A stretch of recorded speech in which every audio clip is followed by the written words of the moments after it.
Hi guys, মই আজি আপোনালোকক ষ্ট্ৰবেৰী দেখাম। নিজে ঘৰত ৰোৱা আব্বাই আনি দিছিল আৰু মই ৰুইছোঁ। তাৰপিছত কেনেকুৱা ফল দিছে আপোনালোকক মই দেখাম। চাওঁ বোলো। এই চাওক ষ্ট্ৰবেৰী।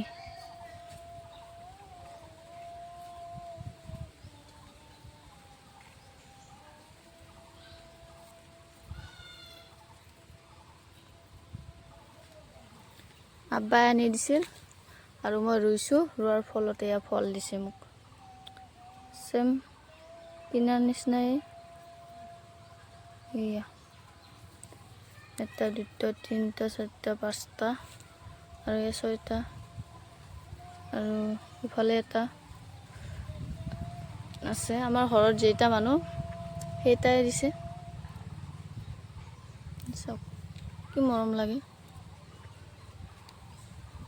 আৰু মই এই ফলখিনি নষ্ট নোহোৱাৰ কাৰণে মই এইখিনি দি দিছোঁ। তামোলৰ কষ্ট পাব নহ'লে সেইকাৰণে দি দিছোঁ এনেকৈ। তো খাব পৰা হৈছে, কিন্তু কাইলৈ পুৰা খাব পৰা হ'ব। এয়া মৰম লাগে।